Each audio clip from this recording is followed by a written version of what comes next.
परमात्मा से भिन्न है, या फिर ये समझिए कि जीव आत्मा से भिन्न है। ठीक, जीव परमात्मा से भिन्न है या फिर जीव आत्मा से भिन्न है। तो जीव परमात्मा से भिन्न है, जीव आत्मा से भिन्न है। कैसे भिन्न है भाई? तो अब दो प्रकार की बातें हैं। एक बात हमेशा ध्यान रखिएगा कि यह उपनिषद का विषय है। तो उपनिषद पहले ही अयम आत्मा ब्रह्म को सिद्ध करते हैं कि आत्मा ही ब्रह्म है। उपनिषद पहले ही अयम आत्मा ब्रह्म को सिद्ध करते हैं कि आत्मा ही ब्रह्म है। तो आत्मा ही ब्रह्म है, यह तो पहले से ही सिद्ध है। तो यहां पर जीव, तो इसलिए जीव परमात्मा से भिन्न है। इसका तात्पर्य यह भी हो गया कि जीव आत्मा से भिन्न है। जीव परमात्मा से भिन्न है, इसका तात्पर्य यह भी हो गया कि जीव आत्मा से भिन्न है। तो यह आप अच्छी तरह से समझ ले कि जीव आत्मा नहीं है। इसका मतलब यह है आत्मा अलग चीज है, जीव अलग चीज है। हाँ, यह हो सकता है कि जीव के विकास में आत्मा सहयोगी है या आत्मा मूल कारण है। अगर बिजली ना हो तो बिजली के उपकरण क्यों होंगे? अगर बिजली ना हो तो इलेक्ट्रिक फैन क्यों बनाए जाते? अगर बिजली नहीं होती तो टीवी क्यों बनाई जाती? अगर बिजली नहीं होती तो रेफ्रिजरेटर, फ्रिज क्यों बनता? नहीं बनता ना फिर। तो जीव जो है वही मूल कारण, क्योंकि आत्मा सबका मूल कारण है, ब्रह्म सबका मूल कारण है, तो वह तो सब में व्याप्त है। उसके बिना कुछ भी नहीं है। जितनी भी प्रकृति का जितना भी विकास है वह सब के सब उस ब्रह्म तत्व से ही बने हुए हैं। ठीक, परंतु इंद्रिय गति, जो इंद्रिय अनुभूतियां हैं, वह मिथ्या हैं, वह सत्य नहीं है। लेकिन अब इस मिथ्या के साथ आदमी को निपटना है। मिथ्या में ही घुल चुका है, वो खो चुका है। वो जैसे कि मैंने बताया कि गुफा के अंदर कुछ लोग बैठे हैं और उनको परछाइयां दिखाई देती हैं और वो उसी को सत्य मान लेते हैं। वो उसी को सत्य मान लेते हैं। तो मित्रों, यह हमें समझना है, इस बात को हमें समझकर चलना है। तो क्या है, इस विषय को समझिए। जीव परमात्मा से भिन्न है। कैसे भिन्न है? श्वेतास्त्रोपनिषद में यह बात लिखी जा रही है, इसका अर्थ समझाया जा रहा है। तो कैसे भिन्न है जीव परमात्मा से, यह बात, जबकि वो उसी का अंश है, ईश्वर अंश जीव अविनाशी, लेकिन भिन्नता तो है। जीव परवश है, आत्मा स्ववश है। जीव परवश है और आत्मा स्ववश है। भिन्नता तो है ही। किस प्रकार की भिन्नता है, कैसे भिन्नता है, आइए उसको समझने का प्रयास करते हैं श्लोक के माध्यम से। श्वेतास्त्रोपनिषद के श्लोक क्या कहते हैं? श्वेतास्त्रोपनिषद के श्लोक कहते हैं कि अंगुष्ठ मात्रो रवितुल्य रूपः संकल्पाहंकार समन्वितो यः बुद्धेर गुणेनात्म गुणेन चैव आराग्र मात्रो है अपरो अपि दृष्टः। जो अंगुष्ठ मात्र परिमाण वाला रवि तुल्य रूप, सूर्य के समान प्रकाश रूप, संकल्प और अहंकार से युक्त है। क्या है? संकल्प और अहंकार से युक्त है। वह जीव कैसा है? अंगुष्ठ मात्र परिमाण वाला, नंबर 1 बताया गया। सूर्य रूप है, तेजस रूप है, क्योंकि वो तेजस लोक का वासी है। वह जीव तेजस लोक का वासी है। जीव कहां निर्मित हुआ है? हिरण्य गर्भ में निर्मित हुआ है। जीव कहां अस्तित्व में आता है? हिरण्य गर्भ में अस्तित्व में आता है। ब्रह्मा के लोक में अस्तित्व में आता है, और जीव तेजस है, सूर्य के समान प्रकाशवान है वह, और संकल्प और अहंकार युक्त है। क्या युक्त है? संकल्प और अहंकार युक्त। क्या बात कही जा रही? इंपॉर्टेंट। जो महत्वपूर्ण बात है वह कि संकल्प और अहंकार युक्त है। संकल्प अहंकार समन्वित, संकल्प अहंकार समन्वित, जिसके अंदर समाया हुआ है, संकल्प और अहंकार से परिपूर्ण है। बुद्धे गुणेन आत्मगुणेन एव आराग्र मात्र, अर्थात बुद्धि के गुण के कारण और अपने गुण के कारण ही सूजे की नोक के जैसी सूक्ष्म वाला है। यह सूक्ष्म आकार वाला कहिए या अति सूक्ष्म है ये भी, लेकिन यह अपरह है, अपरह अर्थात अपर है, यह अपर है। ऐसा अपर जीव भी निसंदेह ज्ञानियों ने देखा है। इस तत्व को भी ज्ञानियों ने देखा है, जिसे जीव कहते हैं। ठीक। तो जीव जो है अहंकार और संकल्प से युक्त, बुद्धि से युक्त, गुणों से युक्त, अनेकानेक गुणों को करने वाला, अनेकानेक कर्म संस्कारों को धारण करने वाला, ठीक है, अनेकानेक गुणों को करने वाला, अनेकानेक कर्म संस्कारों को धारण करने वाला, यह जीव है। तो यह जो जीव है यह इस प्रकार का है। और फिर क्या कहा जा रहा है? यह अपर है। श्लोक फिर से देखते हैं। यह अपर है, यह अति सूक्ष्म होने वाला, अंगुष्ठ मात्र परिमाण वाला, ऐसा अपर परमात्मा से भिन्न यह जीव निसंदेह दृष्ट है। ज्ञानियों के द्वारा जाना जाता है कि ऐसी एक सत्ता है, जीव की सत्ता। तो जीव क्या है? ब्रह्म क्या है? आत्मा क्या है? समझिए इसको। आत्मा को जीव मत बोलिए। बहुत बड़ी गलती करते हैं जब आप जीव को आत्मा बोलना शुरू कर देते हैं। आत्मा निश्चल तत्व है, आत्मा निर्विकार है, आत्मा गुणातीत है, आत्मा अहंकार मुक्त है, जीव गुण युक्त है, जीव संकल्प और अहंकार से समाया हुआ है, जीव अंगुष्ठ मात्र परिणाम वाला, सूर्य के समान तेज गुण रखने वाला और अपर है। ब्रह्म पर है, ब्रह्म पराविद्या का विषय है। जीव अपरा, जीव की जो गति है वो अपरा है, परा नहीं है। आत्मा की गति परा है, जीव की गति अपरा है, अपर गति है। जीव अपर मतलब उस परमात्मा से भिन्न है, अलग है वो। लेकिन उसका क्या निजी अस्तित्व है? जी नहीं। उसका अस्तित्व निर्भर करता है उसी ब्रह्म पर, क्योंकि मूल कारण तो ब्रह्म है। उसका अस्तित्व निर्भर करता है उसी आत्मा पर, परंतु जीव की गति गुण युक्त है, भाव युक्त है, अहंकार युक्त है, इंद्रिय युक्त है। जीव की गति इंद्रिय युक्त है, इंद्रियों में उसकी गति बनी हुई है।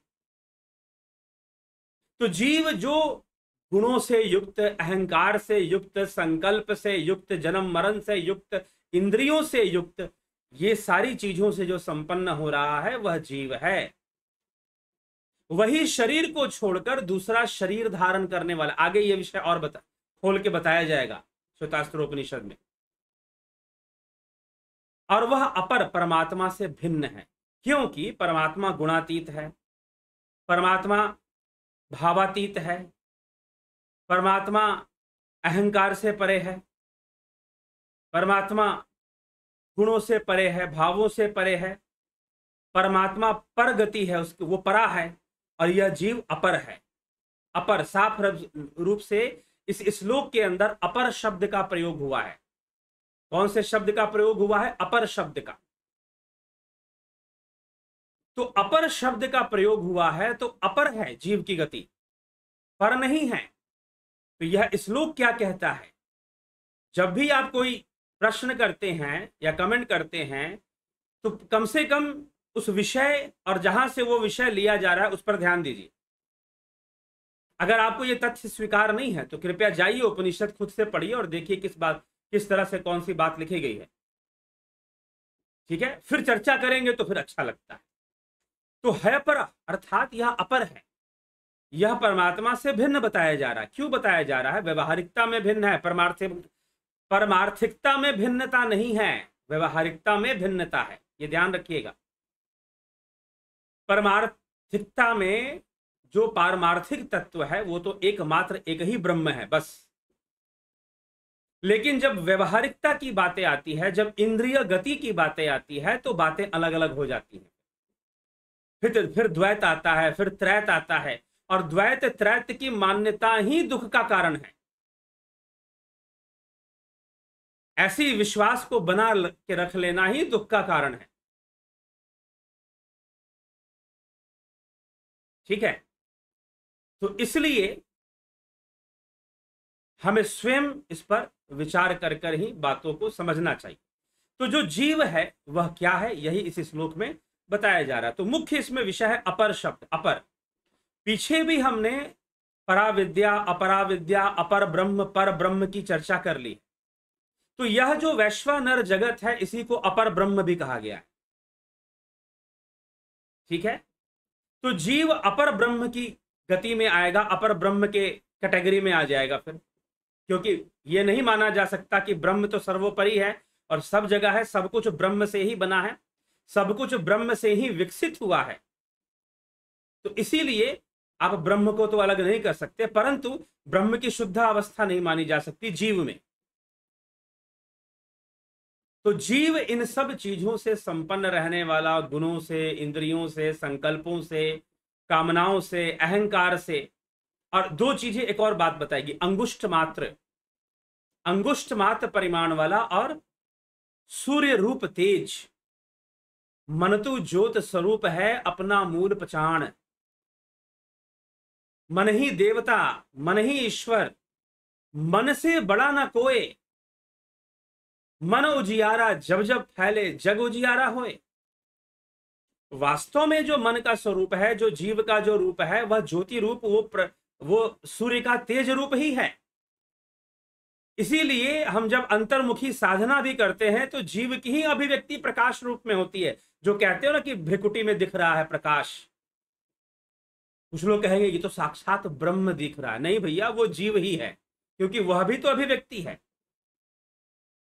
क्योंकि ब्रह्म तो भावातीत है ना, वो भावनाएं थोड़ी ना प्रकट करेगा, वो तो आपको भावातीत अवस्था में ले जाएगा। आप जितना ब्रह्म के नजदीक पहुंचोगे उतना भावातीत अवस्था में जाओगे, उतना गुणातीत अवस्था में जाओगे, गुणों के परे जाओगे। ठीक, उतना शांत हो जाओगे, उतना निष्विचार हो जाओगे। विचार शून्यता की अवस्था उतनी अधिक स्थापित होगी जितना तुम ब्रह्म के नजदीक पहुंचोगे। तो इसीलिए वह जीवत्व का ही एक प्रतिबिंब है, उस प्रकाश का दिखाई देना घट के भीतर। इसलिए जीव को सूर्य रूप तेज कहा गया है। तो वह उसका असली तो वही है वो, लेकिन क्या है कि अहंकार से युक्त, संकल्पों से युक्त, कामनाओं से युक्त, इंद्रियों से युक्त, और अपर गति है उसकी, अपर है वो, परमात्मा से भिन्न है, इस कारण से उसकी गति अलग है। पुनरपि जननम पुनरपि मरणम पुनरपि जननी जठरे शयनम, बार बार जन्म लेना, बार बार मृत्यु को प्राप्त होना, यह जीव का काम है। कामनाओं के कारण, अहंकार के कारण, इन सब के कारण वह बार बार जन्म लेता है और बार बार मृत्यु को प्राप्त होता रहता है। यह जीव की गति है। तो जो बार बार जन्म ले रहा है, बार बार मृत्यु को प्राप्त हो रहा है, अपने कर्म संस्कारों के कारण अलग अलग योनियों में प्रवेश कर रहा है, वह परमात्मा तो नहीं हो सकता। हाँ, अब वो साधना करेगा जब उसे पता चल गया कि भाई कुछ रखा नहीं है। घुमा फिरा के दो चार बातें हैं, आहार निद्रा भय मैथुन। आहार निद्रा भय मैथुन, इसमें भटकना है। आदमी सारा जीवन इन्हीं सब के लालच और लोभ में अपना जीवन बिताता रहता है।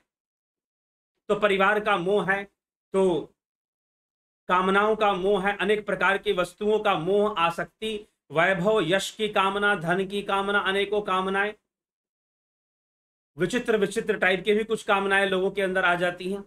तो ऐसी अनेकों कामनाएं जो कि प्रकृति के बंधन में, प्रकृति उन्हें विवश करती है इस प्रकार से रहने के लिए। तो प्रकृति के बंधन में उनके अंदर जो इस प्रकार की अनेकों कामनाएं उत्पन्न हो रही हैं, जब उसे समझ में आता है कि भाई यह तो जाल है, चक्र है, कुछ रखा नहीं है, हर जन्म में वही चक्कर लग रहा है बार बार, और कुछ समझाने वाले मिल जाते हैं कि कहां फंसे हुए हो, वही तो चक्कर है, मोक्ष का मार्ग अपनाओ ना, मुक्ति के मार्ग पर चलो, कैवल्य के मार्ग पर आ जाओ, योग के मार्ग पर आ जाओ। तो फिर व्यक्ति सोचता है कि नहीं, उधर भी अब चलना पड़ेगा, नहीं तो यह तो दुख बना रहेगा। संसार को भोगने के चक्कर में व्यक्ति दुखी होता रहता है, अत्यधिक सुखी होने के चक्कर में दुखी होता रहता है। तो जब उसे समझ में आ जाएगा कि यह जो माया है, मृग मरीचिका है, मृग मरीचिका है यह माया, तो जब उसे समझ में आ जाता है तो फिर सोचता है कि भाई मुक्ति चाहिए, अब तो मुक्ति ही मिल जाए तो बेहतर है। इस संसार में बहुत भटक लिए, इस संसार में बहुत सारी चीजें कर लिए, कई जन्मों तक बहुत अच्छे अच्छे व्यंजन खा लिए, कई बार संतान उत्पत्ति कर ली, कई स्त्रियों से मिल लिए, कई पुरुषों से मिल लिए, लेकिन फिर भी तृष्णा बनी हुई है। तृष्णा न जीर्णा वयमेव जीर्णा, भोगे न भुक्ता वयमेव भुक्ता, बनी हुई है। अब इससे मुक्ति का मार्ग निकलना चाहिए। एक नेचुरल नीड, एक प्राकृतिक भावना आनी चाहिए कि हमें मुक्ति चाहिए,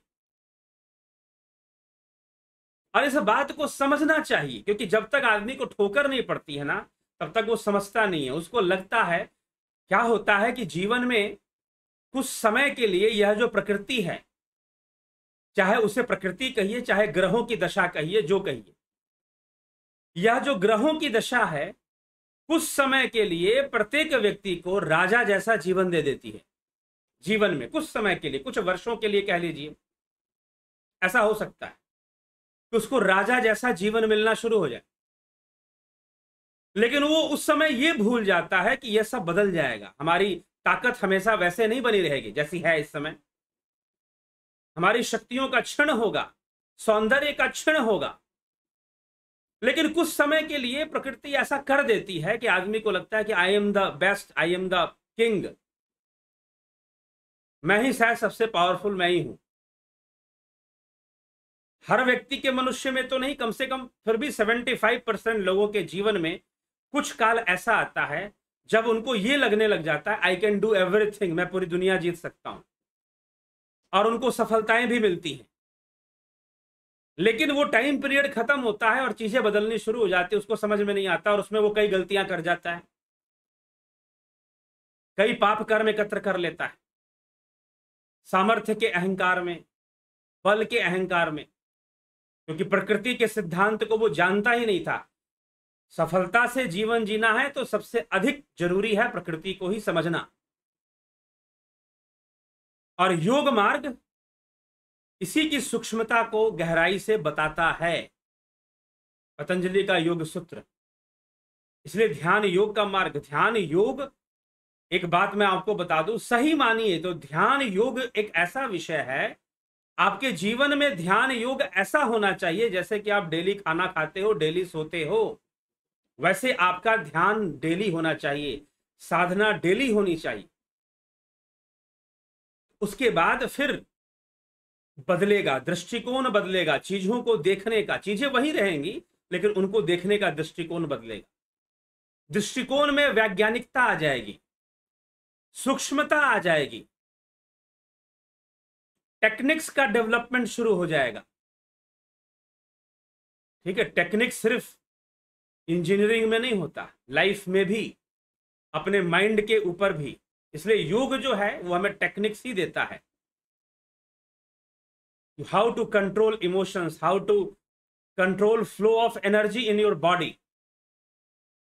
शरीर के अंदर अनेक प्रकार की ऊर्जाएं अनेक तरीके से विकसित होती हैं, उनका प्रवाह होता है, कैसे उसको चैनलाइज करना है, जबरदस्ती का उसको रोकना नहीं है, चैनलाइज करना है उसको। How to channelize it? To person कई चीजें अलग भी हो जाती हैं, तो समझने की चीज है। तो जीव क्या है, जीव की गति क्या है, ये उपनिषद यहां पर समझा रहे हैं। उपनिषदों का यह श्लोक यहां बता रहा है कि जीव अंगुष्ठ मात्र। अंगुष्ठ मात्र का क्या अर्थ है? कि जीव के बिना यह शरीर बेकार है। जैसे कि देखो ये 5 अंगुलियां हैं, ये 4 अंगुलियां कितना काम करती हैं आपको पता है ना? अगर मान लो कि आपको लिखना है या कुछ पकड़ना है, अंगूठा हटा दो, अंगूठा मान लो नहीं है, एकलव्य की तरह अगर अंगूठा दक्षिणा में ले ली गई, अब ये 4 अंगुलियां क्या कर लेंगी बताइए? क्या कुछ कर पाएंगी ये 4 अंगुलियां? नहीं कर पाएंगे ना। तो अंगुष्ठ मात्र, अगर ये नहीं है तो ये बेचारी हो जाएंगे, फिर कुछ काम के नहीं रह जाएंगे। अगर ये है तो लिखोगे, खाओगे, अगर हाथ से खाना खाते हैं उसमें भी अंगूठा सहायक है। मुट्ठी बनाओगे, अच्छे से मजबूत मुट्ठी बनाता है ये अंगूठा। तो बिना इस अंगूठे के ये चारों बेचारी ज्यादा काम करके देने वाले नहीं, आपको हर काम में मुश्किल पैदा कर देंगे। तो अंगुष्ठ मात्र, अगर अंगुष्ठ मात्र, जैसे कि एक और एग्जांपल लीजिए, आपने क्या किया, घर में सबसे अच्छे ब्रांड का और सबसे बेस्ट क्वालिटी का पंखा लगा लिया, हर रूम में लगा लिया आपने। अच्छी सी टीवी खरीद कर लाए, महंगी 50,000 1 लाख का टेलीविजन आप खरीद कर ले आए, कंप्यूटर सिस्टम खरीद कर ले आए, ठीक है, माइक्रो ओवन खरीद कर ले आए, अच्छी से अच्छी चीजें आपने, इलेक्ट्रिक गैजेट्स जो थे आपने खरीद लिए, सब कुछ कर लिया आपने, वायरिंग भी करवा ली, स्विच बोर्ड भी लगा लिए, सब कर लिया। अब कोई गेस्ट आपके यहां आए, देखा कि पंखा बड़ा सुंदर पंखा लगा है, बड़ा महंगा होगा, कि भाई पंखा चला दीजिए। तो आपने उसे कहा कि जी ये चलता नहीं है, तो उसे हैरानी होगी, भाई ये क्या मतलब है, पंखा लगा रखा है चलता नहीं है। तो भाई इतना सुंदर पंखा आपने लगाया है, देखने में इतना अच्छा लग रहा है, चलता क्यों नहीं है? भाई चलाओ ना इसको, पंखा है चलने के लिए, हवा देने के लिए। कितना भी सुंदर हो पंखा, कितना भी सुंदर हो, हवा नहीं देता तो क्या मतलब? पंखा कितना भी महंगा हो और कितना भी सुंदर हो, अगर हवा नहीं दे सकता, क्या मतलब उसका? कोई मतलब निकलता, व्यर्थ है वो। तो अब गेस्ट ने कहा कि भाई पंखा चला दीजिए, आपने कहा कि नहीं ये चलता नहीं है। अच्छा, देखा कि भाई इतनी बड़ी टीवी रखी हुई है, दीवार में लटका रखी है इतनी बड़ी टीवी, थोड़ा सा टीवी चला दीजिए, आपने कहा जी नहीं चलता नहीं है। अब गेस्ट को बड़ी हैरानी, भाई पंखा है चलता नहीं है, टीवी है चलता नहीं है, एसी है चलता नहीं है। गेस्ट ने कहा ठंडा पानी पिला दीजिए, तो कहा कि फ्रिज है लेकिन चलता नहीं है। अब एक बात बताओ, क्या ये क्या? अब गेस्ट सोचा कि भाई क्यों नहीं चलता, पंखा है चलता नहीं है, फ्रिज है चलता नहीं है, टीवी है चलता नहीं है। तो उसने पूछा क्यों नहीं चलता, सब खराब हो गए हैं क्या? उसने कहा कि नहीं, हमने अभी जो है पावर कनेक्शन नहीं लिया है, बिजली का कनेक्शन नहीं लिया है। अब गेस्ट ने कहा कि तेरा भला हो, भैया बिजली का कनेक्शन तो घर बनाते समय ही कई लोग ले लेते हैं, क्योंकि घर बनाते समय भी बिजली की कई आवश्यकताएं पड़ जाती हैं, और आपने अभी तक कनेक्शन ही नहीं लिया और ये सब लगा लिया, पंखा खरीद लिया, टीवी खरीद लिया, फ्रिज खरीद लिया, सारा खर्चा कर दिया लाखों रुपए का, और थोड़े से खर्चे का बिजली का कनेक्शन लेना था, वो क्यों नहीं लिया भाई? तो बिना बिजली के कनेक्शन के सब व्यर्थ है। इसीलिए यह शरीर कितना भी सुंदर हो, यह शरीर कितना भी अच्छा हो, आंखें कितनी भी सुंदर हो, अगर इसके अंदर जीव नहीं है तो व्यर्थ, फिर यह मृत है। फिर अगर जीव छोड़ के चला जाए तो मृत हो गया, शरीर मृत्यु को प्राप्त कर गया। इसीलिए अंगुष्ठ मात्र है, इसीलिए अंगुष्ठ मात्र है। सूर्य के समान तेज वाला है, संकल्प और अहंकार से युक्त है, बुद्धि से युक्त है, गुणों से युक्त है, गुणों के वशीभूत है, युक्त नहीं गुणों के वश में है, प्रकृति के 3 गुणों के वश में है, परवश है जीव। कुल मिलाकर कहा जाए तो परवश है, इसीलिए उसकी गति अपर है। उसकी गति भी फिर अपर है, परागति नहीं है इसकी, अपर गति है, इसलिए उसे अपर कहा जा रहा है। जीव को क्या कहा जा रहा है? अपर। ऐसा अपर परमात्मा से भिन्न भी निसंदेह ज्ञानियों के द्वारा जाना गया है। ज्ञानियों ने उस जीव को जाना है, देखा है। ठीक है, तो जीव की गति को यहां पर समझाया जा रहा है, जीव की अवस्था को यहां पर स्पष्ट किया जा रहा है कि जीव क्या है। ठीक, तो ये चीज है। अब जीव की मुक्ति होती है। अब क्या होता है? जीव की फिर क्या होती है? जीव की मृत्यु नहीं होती। ईश्वर अंश जीव अविनाशी, और जीव का जीवन भी नष्ट नहीं होता। हाँ, शरीर के साथ उसका एक चैप्टर क्लोज हो जाता है। एक चैप्टर है, चल रहा है अभी, इस शरीर के साथ चल रहा है। एक कहानी चल रही है इस शरीर के साथ। तुम किसी के पिता हो, किसी के पुत्र हो, किसी के भाई हो, किसी के बहन हो, किसी के पति हो, किसी के पत्नी हो, किसी के प्रेमी हो, किसी के प्रेमिका हो। बस एक चैप्टर चल रहा है। ठीक है, मृत्यु आएगी, वो क्लोज हो जाएगा, नया चैप्टर शुरू हो जाएगा। लेकिन जीव नष्ट नहीं होगा, जीव का जीवन भी नष्ट नहीं होगा। वो आगे बढ़ेगा, अपने कर्म संस्कारों को लेते हुए वो आगे बढ़ जाएगा। और जब तक उसके अंदर तरह तरह के भोगों की इच्छा है वो बनी ही रहेगी, तो वो चलता ही रहेगा, फिर रुकने वाला नहीं। अब उसके अंदर एक स्वाभाविक इच्छा आएगी, स्वाभाविक स्वभाव से। अपनी इच्छा जब तक नहीं आएगी, जबरदस्ती थोपने से अध्यात्म नहीं हो जाता। चल बेटा तेरे को मुक्ति दे देता हूं, जबरदस्ती कोई मुक्ति ना दे पाएगा, कोई गुरु नहीं दे पाएगा। गुरु जी कितना भी अपना भय दिखा लें, कुछ गुरु जी लोगों का काम है शिष्यों को सिर्फ भय दिखाओ, और शिष्य भयभीत हो जाते हैं। अरे गुरु जी की कृपा नहीं हुई तो क्या हुआ, अरे चमत्कार नहीं होगा तो क्या होगा। तो भयभीत कर कर उनको चला तो रहे हैं योग के मार्ग पर जबरदस्ती में, लेकिन वह जो जबरदस्ती वाली चीज है बंधन बना के रखी हुई है, बांध के रखी हुई है, और बंधन रहेगा।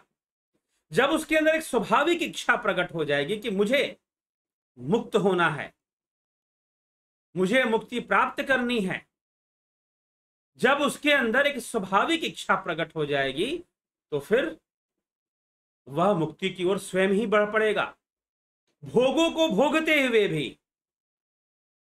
वो कहानी सुनी आपने, एक बार एक राजा थे, मंदिर जाया करते थे, और वहां एक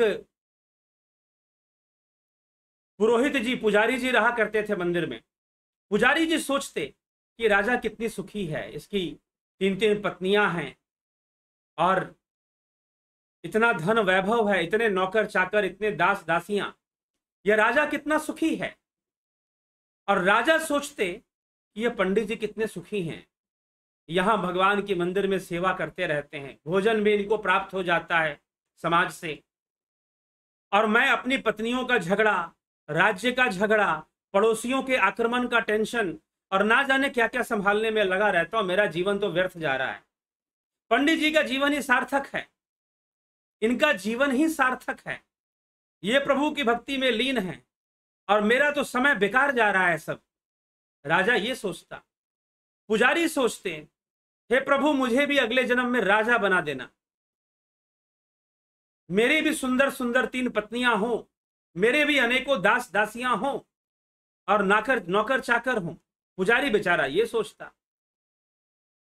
अब राजा की मृत्यु हुई, कथा है, साक्षात भगवान आए लेने के लिए राजा को कि चल, तूने ईमानदारी से अपने कर्तव्य की पालना की है, इतनी कठिन परिस्थितियों में भी तूने सही निर्णय लिए हैं, अपने जनता की भी सेवा की है, परिवार के लिए भी तूने काम किया है, और फिर मेरे में मन भी लगा कर रखा है, साथ साथ तूने मुझ में भी मन लगा लिया है, तो इसीलिए चल मैं तुझे ले चलता हूं।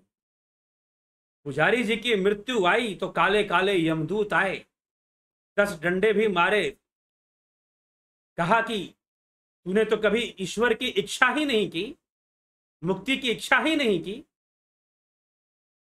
तूने तो हमेशा कामना ही, माया की ही इच्छा की हमेशा, तो चल तुझे वही मिलेगा, हम तुझे वही ले जाते हैं। ठीक है, तो स्वाभाविक इच्छा, मुक्ति की एक स्वाभाविक इच्छा। हाँ, चीजों को समझना चाहिए, माया के स्वरूप को जानना चाहिए, लेकिन भक्ति और योग कोई थोपने वाली चीज नहीं है। एक स्वाभाविक इच्छा हमारे अंदर आनी ही चाहिए, और वो तभी आएगा जब हम जीवन के सत्य को देखेंगे, ध्यान से देखेंगे कि देखो बुद्ध ने क्या किया। बुद्ध ने साधना बाद में करवाई, पहले लोगों को दिखाया कि देखो संसार दुखालय है, संसार दुखमय है। यही कपिल मुनि करते थे, यही पतंजलि उपदेश कर रहे हैं कि देखो संसार में हर एक चीज दुख में परिवर्तित होती है, अंततः अंततः दुखों में बदलना शुरू हो जाती है। हर रिश्ता अंत में दुखों का रूप धारण करने लग जाता है।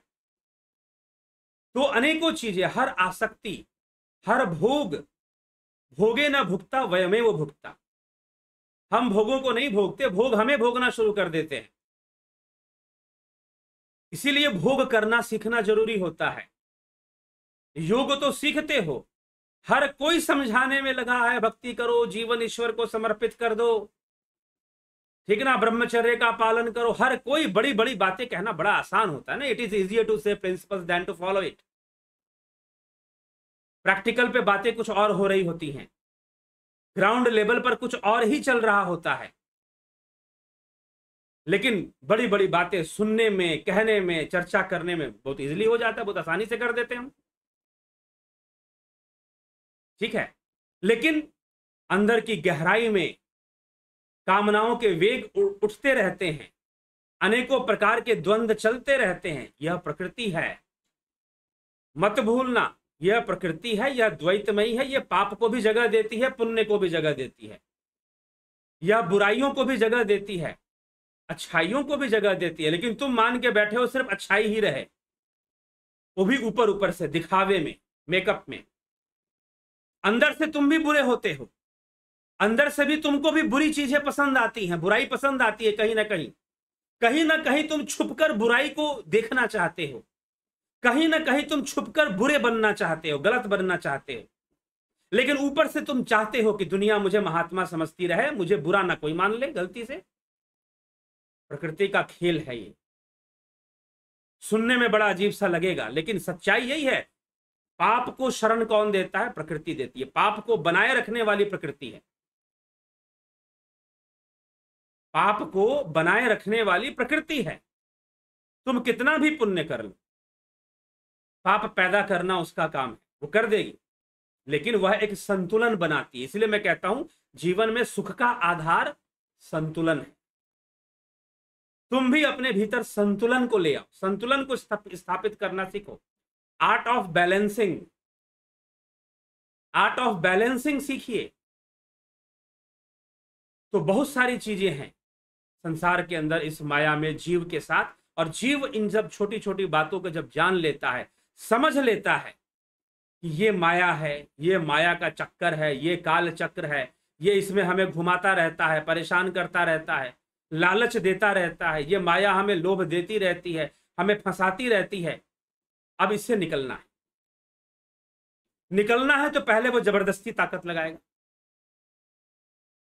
फिर पलट के, फिर कई बार गिरेगा ना, एक बार नहीं गिरेगा। छुरस से धारा है भैया, छुरी की धार के बराबर तो ये मार्ग है। कई बार गिरेगा और गिर गिर कर समझेगा how to walk, how to tread on the path of अध्यात्म, कैसे चलना है, सीखेगा। गिर गिर कर ही सीखेगा, ऐसे थोड़ी ना अचानक से सीख जाएगा। तो गिरेगा भी कई बार, माया कई बार उसे खींच लेगी, कई बार उसे बार बार डुबाएगी, बार बार कर्मों का बंधन देगी। कहां भाग के जाएगा तू? मुझसे निकल कर जाएगा? इतना आसान है क्या? लेकिन जब उसे समझ में एक बार आ गया, अगर उसके दिमाग में यह बात बैठ गई कि भाई यह काल चक्र है, इसमें कुछ रखा नहीं है, हर आसक्ति अंततः दुख का रूप धारण करती है और हमें दुख ही देती है। जब वो इसके बाद, जब दिमाग में यह बात बैठ गई, now he will start to search the path. वो सच्चे दिल से, हृदय से, पूरी भावना से मार्ग ढूंढेगा, मार्ग पे चलना शुरू करेगा। चलते हुए भी गिरेगा कई बार, चलते हुए भी कई बार गिरेगा वो, लेकिन फिर भी वो आगे बढ़ जाएगा अगर उसके अंदर आगे बढ़ने की तीव्र इच्छा है तो। जबरदस्ती नहीं, लेकिन लोग जबरदस्ती करने में लगे रहते हैं, मेकअप मारने में लगे रहते हैं। इसीलिए दुनिया की नजरों में संत कहलाना, दुनिया की नजरों में अपने भक्त वाली छवि बनाना आसान काम है। ध्यान रखिएगा, ईश्वर के नजरों में या फिर तुम स्वयं अपनी नजरों में एक संत बन पाओ, एक सही मायने में योगी बन पाओ, बहुत कठिन काम है, आसान नहीं है यह। दुनिया की नजर में योगी बनना चाहते हो ना, आदि गुरु शंकराचार्य ने क्या कहा? जटलो मुंडी लुंचित केश काशा यांबर बहुकृत वेश पश्यन अपि च न पश्यति मूढ़ा उदर निमित्तम बहुकृत वेश।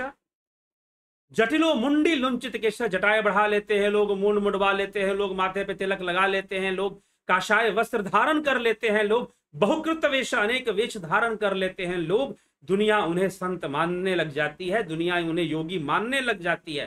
कोई बड़ी बात नहीं है, कोई बड़ी बात नहीं। लेकिन तुम जानते हो कि तुम कौन हो, तुम योगी हो या नहीं हो, ठीक है? इसलिए योग के साथ कोई बेईमानी नहीं हो सकती, यह ध्यान रखिएगा। अगर आप योग के साथ बेईमानी करेंगे तो आप अपने आप से बेईमानी करेंगे। जो व्यक्ति योगी नहीं है और योगी होने का प्रदर्शन करने में लगा हुआ है, तो वो किसी को धोखा नहीं दे रहा, सिर्फ अपने आप को धोखा दे रहा है। ये ध्यान रखिएगा। और योगी होने के लिए क्या करना पड़ता है भाई? घर छोड़ना पड़ता है क्या? नारी मुई घर संपत्ति नासी, मूंड मुड़ाए भय सन्यासी। क्या श्री कृष्ण, क्या गीता पढ़ते हो, समझ में नहीं आता। क्या श्री कृष्ण समझाने में लगे हुए हैं अर्जुन को? सन्यास क्या है, योग क्या है? अनाश्रिता कर्म फलम कार्यम कर्म करोति यह स सन्यासी च योगी।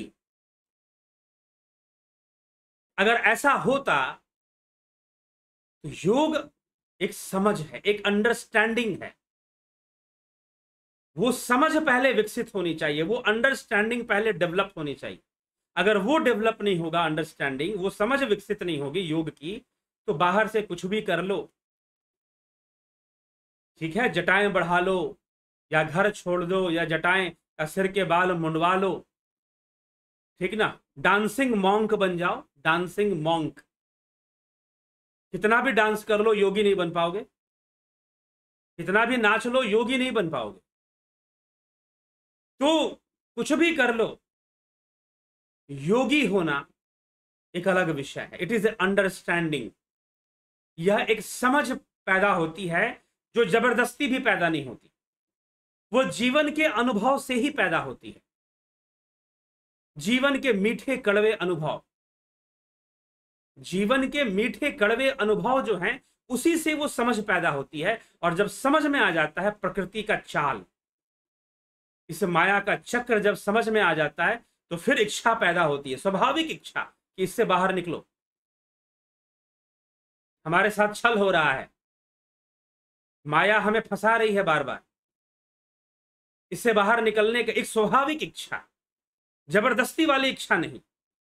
गुरु जी ने जबरदस्ती कह दिया है तो इसलिए नहीं, एक स्वाभाविक इच्छा जब पैदा हो जाती है तो फिर आदमी सही रास्ता ढूंढता है और उस रास्ते पर चल पड़ता है। अजामिल का कल्याण हुआ, क्यों कल्याण हुआ? क्यों अजामिल का कल्याण हुआ? क्यों गणिका का कल्याण हो गया? सोच सकते हो। क्यों दत्तात्रेय जी ने एक वैश्या को भी अपना गुरु मान लिया?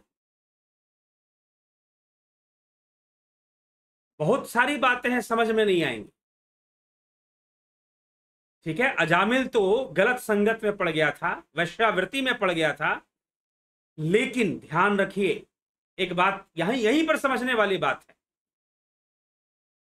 तो लोग क्या कहेंगे, सीधा एक बात कह दी जाती है, कूप मंडूक कुएं मंडूक, और जो है कुएं के मंडूक हम बनने के लिए तैयार रहते हैं हमेशा, कि कुएं के मेंढक बन जाते हैं, तो इसलिए हम स्वीकार कर लेते हैं। कहानी सुना दिया, नारायण नारायण अंत में किया इसलिए उसकी मुक्ति हो गई जी। अरे तो फिर क्या, इतना पतंजलि को इतना मेहनत करने की क्या आवश्यकता थी भाई? इतना योग विज्ञान लिखने की, इतने बड़े बड़े ग्रंथ रचने की क्या जरूरत थी फिर? अगर मात्र नारायण नारायण कहने से ही मुक्ति हो जाती है तो क्या भगवान कृष्ण को ये लिखने की क्या जरूरत है, यम यम वापि स्मरण भावम ते स्तन्ते कलेवरम तम तमे वेति कौन्ते सदा तद्भाव भाविता। भगवान कृष्ण को ये कहने की आवश्यकता क्या थी? अभ्यास कर अभ्यास कर, अभ्यासी बनाने की जरूरत क्या थी? अगर मात्र अंत समय में नारायण नारायण कर देने से मोक्ष हो जाए तो? जी नहीं, नारायण मुंह से निकलना महत्व नहीं है, भावना का महत्व है, भावना का महत्व है। अजामिल एक योगी था, अजामिल एक योगी था और साधारण योगी नहीं था। अजामिल एक योगी था, उसे पूरी समझ थी कि माया क्या है, योग क्या है, मोक्ष क्या है, आत्मा क्या है, जीव क्या है। उसको इन बातों की पूरी समझ थी अजामिल को। इसीलिए बाहर से तो दिखाई दे रहा था कि अजामिल वैश्याओं के चक्कर में पड़ गया है, बाहर से दिखाई दे रहा था, लेकिन अंदर अंदर अजामिल को समझ था कि प्रकृति मेरे ऊपर काम कर रही है, मुझे इस वैश्यावृत्ति में लगा रही है।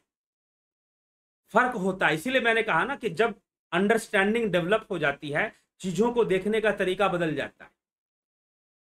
भोग करते हुए भी योगी योग में लगा होता है, ठीक है।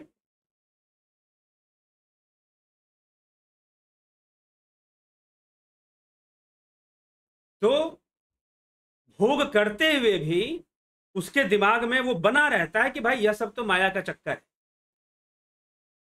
ये सबसे बड़ी बात है, ठीक है ना। तो इसीलिए अजामिल को अच्छे से हर बात की समझ थी, अजामिल बढ़िया से हर विषय को समझ रहा था। इसीलिए जब संत उसके पास आए और फिर से उन्होंने उसे कहा कि भाई तुम ऐसे अपने पुत्र का नाम नारायण रखो, तुम्हें मुक्ति मिल जाएगी, अजामिल के लिए वो कार्य बाधा नहीं थी।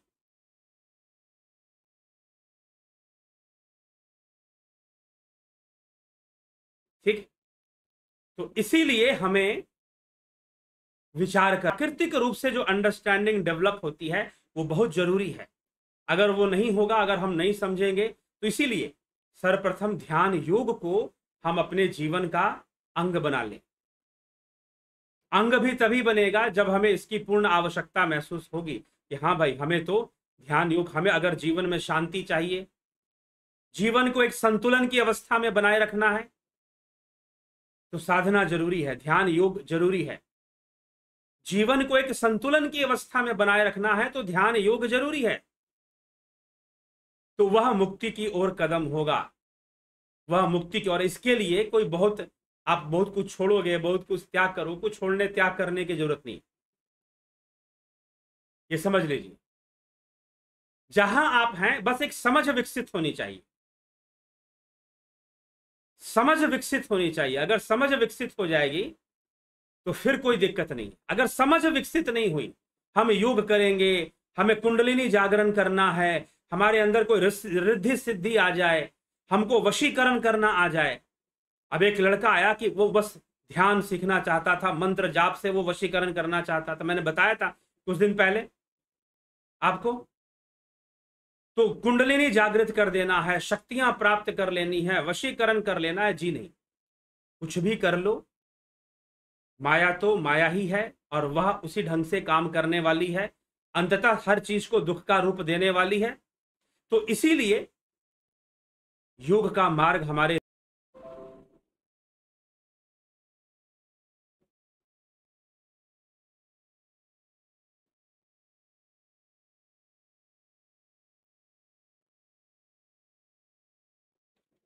तो ये तथ्य जो है हमें, अब इस पर हम विचार करते हैं।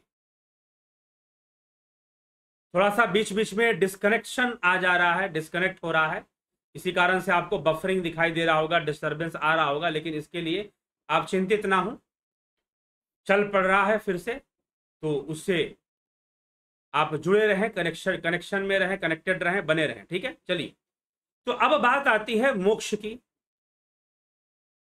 मोक्ष की बात आती है तो मोक्ष की अवधारणा को लेकर देखिए कैसे विचार है। मैं कुछ 3 तरह के विचार में आपको आज रखने वाला हूं। जीव की मुक्ति जब हो जाती है, जब उसका मोक्ष होता है, तो एक विचारधारा क्या कहती है कि वो ब्रह्म लीन होगा, उसका लय होगा। कैसे लय होगा? जैसे नदी जो है समुंदर में जाके मिल जाती है और समुंदर हो जाती है।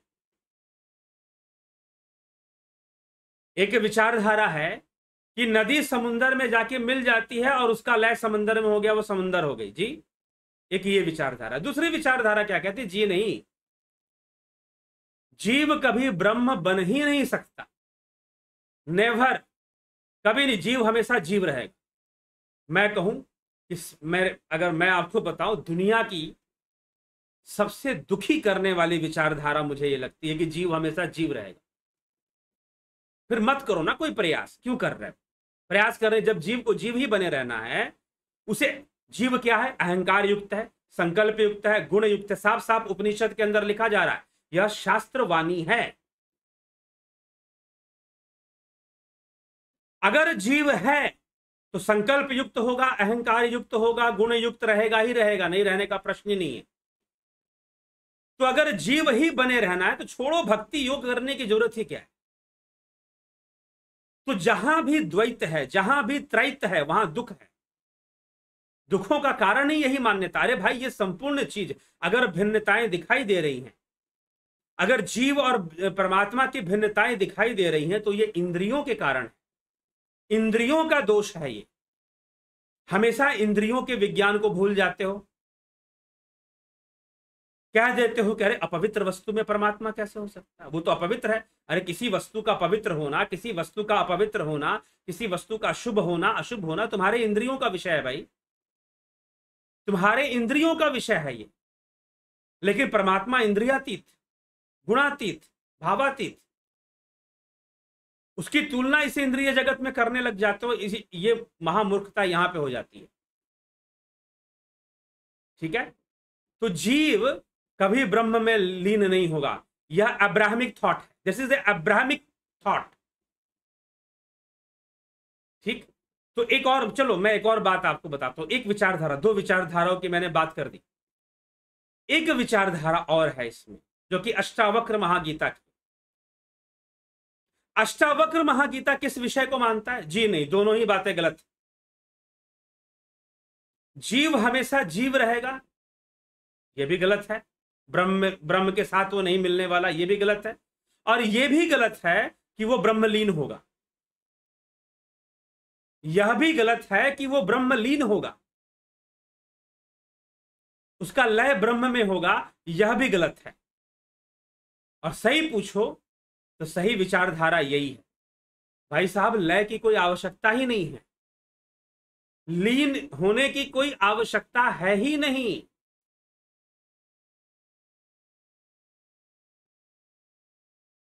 बल्ब निकाल दो, पंखा निकाल दो, बिजली को क्या फर्क पड़ता है? तार में तो बिजली दौड़ेगी ना, शुद्ध रूप में दौड़ेगी। ठीक है?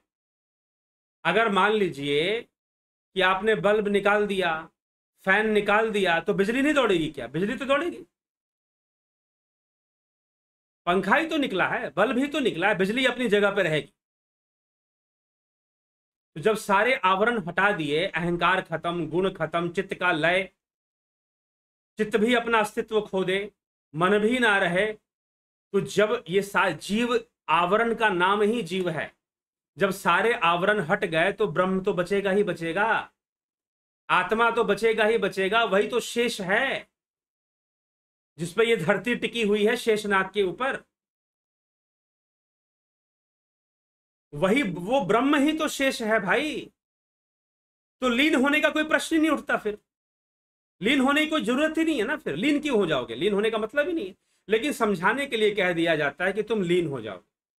जैसे नदी, अब कैसे समझाया जाए? कोई उदाहरण ना मिले तो भाई चलो, नदी जैसे समंदर में मिल जाती है, समंदर हो जाती है, वैसे तुम भी मोक्ष में हो जाओगे। लेकिन अष्टावक्र महागीता क्या बात समझाती है कि ना तुम्हारा लीन होने का कोई मतलब है, और ना ही जीव तो जीव रहेगा, ये तो मानने वाली बात ही नहीं है। जीव का मोक्ष होगा। अब लोग बोलेंगे नहीं नहीं, जीव सनातन तत्व है, जीव को सनातन लिखा गया है। बिल्कुल सही बात है, जीव सनातन ही है, जीव सनातन ही है, 100% जीव सनातन है भाई। लेकिन तुमने मोक्ष को विनाश क्यों समझ लिया? तुमने मोक्ष को विनाश क्यों समझ लिया? तुम्हारी गलती है ना। तुम जीव कभी नष्ट नहीं होगा। अरे भाई नष्ट नहीं होगा सही है, मोक्ष होने का मतलब नष्ट होना नहीं होता। लय होने का मतलब नष्ट, अगर नदी समंदर में मिलती है अपनी पूर्णता को प्राप्त करती है, बर्बाद थोड़ी ना हो जाती है। बाहरी चीज है ये, नदी और समंदर का विषय बाहरी है, लेकिन जीव ब्रह्म में मिलकर अपनी पूर्णता को प्राप्त करता है भाई। तुम उसको विनाश से, उसकी तुलना तुम विनाश से कर रहे हो, उसकी तुलना तुम उसके अस्तित्व को खत्म होना मान रहे हो। अरे वो उसके अस्तित्व, मोक्ष है, मोक्ष की प्राप्ति जीव के अस्तित्व की पूर्णता है। तुम उसकी तुलना खत्म होने से कर रहे हो कि नहीं नहीं जीव तो हमेशा जीव ही रहेगा। ठीक है, विदेशी विचारधारा से प्रभावित हो तुम, सीधी सी बात। तो जो मान्यता है अद्वैत की, जो राजा जनक, अष्टावक्र महागीता, मैंने कहा था एक बार, एक श्रृंखला मैंने आपको बताई थी, जनक की शिष्य परंपरा की श्रृंखला, गुरु शिष्य परंपरा, जनक, सुखदेव मुनि, गौड़पाद, गोविंदपाद आदि गुरु शंकराचार्य इस श्रृंखला में आते हैं, इसीलिए बातें वैसी हैं। इसलिए राजा जनक कहते हैं लीन होना भी गलत चीज है, लीन होने का कोई मतलब ही नहीं निकलता, क्योंकि तुम हो आत्मा, तुम हो ब्रह्म। जब तुम ब्रह्म हो तो लीन कहां होने जाओगे भाई? तुम खुद ही ब्रह्म हो। अहम ब्रह्मास्मि की धारणा है अष्टावक्र महागीता में। तो जब तुम स्वयं ब्रह्म हो तो तुम्हारे लीन होने का कोई मतलब नहीं, बस तुम अपने शुद्ध स्वरूप में पहुंच जाओगे। यही महर्षि पतंजलि कहते हैं तदद्रष्टु स्वरूपे अवस्थानाम। तुम अपने शुद्ध स्वरूप में, in your real self, that is atma, that is Brahm, you will reside in your real self, that's all. यही मोक्ष है। कहीं कोई लय नहीं होना है और कहीं कोई जीव और जीवत्व वाली कोई बात नहीं। अपने वास्तविक स्वरूप में पहुंच जाओगे, वही ब्रह्म है, वो सर्वव्यापी है। फिर ये शरीर का आवरण, इंद्रियों का आवरण, गुणों का आवरण, कर्म संस्कारों का आवरण, अहंकार का आवरण, सारे आवरणों का निरोध हो जाएगा। तुम शुद्ध रूप हो जाओगे। वो जो तुम्हारा शुद्ध स्वरूप है वही ब्रह्म है, वही आत्मा है। तो कहीं लीन होने की जरूरत नहीं है और जीव के बने रहने की भी आवश्यकता नहीं है। जीव के बने रहने की भी आवश्यकता नहीं है। इसलिए उपनिषद तुम्हें भिखारी नहीं बनाते कि तुम किसी दंडधारी आकाश में बैठा हुआ कोई भगवान, कोई परमात्मा डंडा लेकर बैठा हुआ है, तुम भीख मांगो उससे, तुम उससे भीख मांगो। उपनिषद ऐसी शिक्षा नहीं देते, ठीक ना, भिखारी नहीं बनाते। तो इसीलिए साधना करो। उपनिषद ध्यान योग का मार्ग दिखाते हैं कि ध्यान योग शुरू करो, अपने स्वरूप की उपलब्धि करो, अपने स्वरूप को जानो। ये उपनिषदों का लक्ष्य है, इस मार्ग पर ले जाना। इसीलिए यहां जीव की स्थिति को बताते हुए कहा जा रहा है यह अपर है, यह पर नहीं है। परमात्मा परा है, पराविद्या के द्वारा, तो जीव की गति अपर है। परमात्मा से भिन्नता इसी कारण से है क्योंकि यह संकल्प और अहंकार से युक्त है, यह बुद्धि और गुणों से युक्त है, इंद्रियों से युक्त, कर्म संस्कारों से युक्त है। और यही जीव कर्म संस्कारों के वशीभूत पुनरपि जननम पुनरपि मरणम में भटकता रहता है। बार बार अनेकानेक योनियों में जाना, ये उसका चलता रहता है। ठीक है जी, यही आज का मुख्य विषय था। थोड़ा सा व्यवधान बीच में आया, बफरिंग थोड़ी सी आई, चलिए कोई बात नहीं, बाद में ठीक चला। अब हम आपके प्रश्नों को देखेंगे जिज्ञासुओं। ठीक है, हो सकता है मित्रों कि आज कुछ लोगों को प्रश्न करने में दिक्कत हो रही होगी, क्योंकि अब जो है इस चैनल पर वही लोग प्रश्न करेंगे। हो सकता है कि कभी कुछ मौका बाहर मिल जाए, वही लोग प्रश्न कर पाएंगे जिन्होंने चैनल को सब्सक्राइब करके रखा। ठीक है, जिन्होंने चैनल को सब्सक्राइब करके रखा है वही प्रश्न पूछ सकेंगे। ठीक है, तो इसीलिए अगर आप प्रश्न पूछना चाहते हो तो सब्सक्राइब जरूर कर लें। ठीक, तो चलिए आगे देखते हैं आपके प्रश्न। क्या प्रश्न है? और कमेंट्स कैसे हैं? विक्रम सिंह जी अभिनंदन। उदय शंकर जय श्री कृष्ण। भगवान श्री कृष्ण कहते हैं ब्रह्म जिससे प्रकाशित होता है वह ज्योतिमय। क्या श्री कृष्ण की अवस्था ब्रह्म से भी ऊपर है? आप जो है साथ में कुछ श्लोक और उसके आगे पीछे के भी श्लोक आप उसको पढ़िए और फिर बताइए कि बात किस ढंग से कहां पर कैसे लिखी गई है। चर्चा करेंगे, ठीक ना? हाँ, ब्रह्म को प्रकाशित किया जा रहा है कृष्ण के द्वारा। ब्रह्म को प्रकाशित किया जा रहा है कृष्ण के द्वारा, यह सत्य बात है। लेकिन ब्रह्म तो निर्गुण है, गुणातीत है, तो प्रकाश कहां से होगा? प्रकाश का तो गुण है, प्रकाश का तो गुण है भाई। प्रकाश सतोगुणी तत्व है। प्रकाश जो है सतोगुणी तत्व माना गया है। पतंजलि, महर्षि पतंजलि ने लिखा हुआ इस विषय को। ठीक है, तो जब वो गुणातीत है तो कैसे प्रकाशित होगा? फिर सोच लीजिए आप खुद ही। तो प्रकाशित करने का तात्पर्य है कि श्री कृष्ण ब्रह्म को, ब्रह्म के बारे में समझा रहे हैं, बता रहे हैं। बाकी वो श्लोक और उसके आगे पीछे के श्लोक, उन दोनों को लेकर जब हम समझेंगे कि क्या परिवेश, गीता में इसी बात को समझना है। जब भी आप श्लोक का अर्थ लेते हैं उसका परिवेश समझिए। जब भगवान स्वधर्म की बात करते हैं, परधर्म की बात करते हैं, तो किसको स्वधर्म कह रहे हैं, किसको परधर्म कह रहे हैं, उसको समझना होगा। इसलिए मैंने वीडियो में साफ कह दिया है कि भगवान ने अंत में जो स्वधर्म की चर्चा की है अर्जुन से, उसके क्षत्रिय धर्म के लिए कहा है कि तेरे लिए क्षत्रिय होना स्वधर्म है, इस समय युद्ध के लिए तैयार हो जा।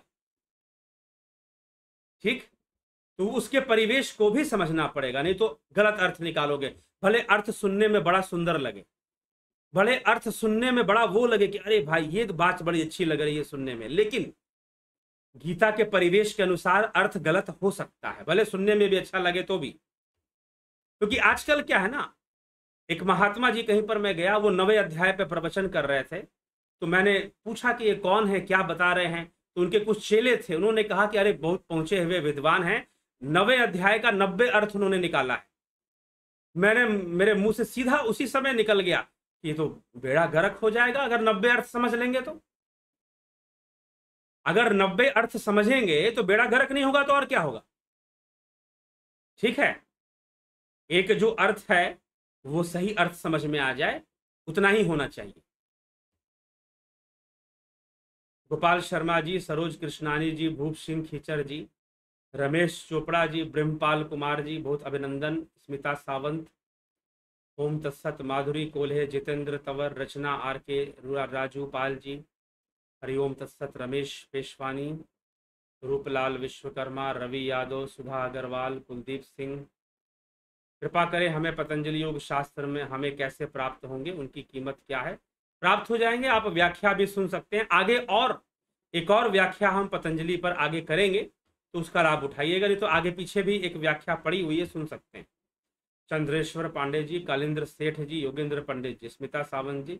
इस विषय के अनुसार प्रश्न नहीं है। मेरा प्रश्न यह है कि बालक ध्रुव ने घोर तपश्चर्या करने के बाद उस अढ़ल स्थान प्राप्त हुआ जो कि वही ध्रुव तारा के नाम से जानते हैं, तो क्या उसके पहले ध्रुव तारा नहीं था? जी नहीं, एक तारा को, ये एक सांकेतिक नाम है, ये हमें कथाओं में अगर तारा ही बनना है तो क्यों, अगर स्थूल ही बनना है तो क्यों? ठीक है, इसीलिए उस तारे को, क्योंकि वो जियो स्टेशनरी स्टार है, ध्रुव तारा जो है जियो स्टेशनरी, समझते हैं? एक होते हैं सैटेलाइट, जियो स्टेशनरी सैटेलाइट। जियो स्टेशनरी सैटेलाइट क्या होते हैं कि वो पृथ्वी के पोजीशन के अनुसार घूमते रहते हैं। मान लीजिए एक सैटेलाइट दिल्ली शहर के ऊपर सीधा गया आकाश में, पूरे इंडिया को कवर कर रहा है। अब वो क्या करेगा, जैसे जैसे पृथ्वी घूमेगी वो भी साथ में घूमता रहेगा पृथ्वी के साथ साथ, तो वो हमेशा एक ही जगह पे दिखाई देगा। ठीक है, उसकी पोजीशन हमेशा एक ही होगी, बदलती हुई नजर नहीं आएगी। तो ध्रुव का जो अटल विश्वास था, ध्रुव की जो तपस्या थी, वो उस ध्रुव तारे के समान थी।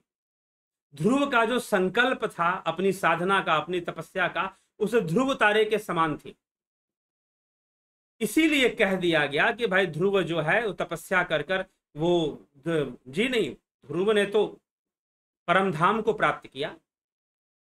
ठीक है, ये कहना उचित नहीं होगा कि वो तारा बन गया। तो क्या तारे बनने के लिए लोग साधनाएं करते हैं क्या, तपस्या करते हैं क्या? इसीलिए शास्त्रों को मैं क्यों बार बार कहता हूं, शास्त्रों को समझिए। आप शास्त्र छोड़ देते हैं, सीधा कथा कथा पर चले जाते हैं। अच्छा ये घटना हुई थी, अच्छा पांडव ने ये किया था, अच्छा द्रौपदी ने ये किया, अच्छा वेद व्यास ने नियोजन किया, अच्छा शांतनु ने ये वरदान दे दिया था। कुछ समझ में नहीं आने वाला, कुछ भी पल्ले नहीं पड़ने वाला। ध्यान रखिएगा, उल्टा भ्रम और होने वाला है,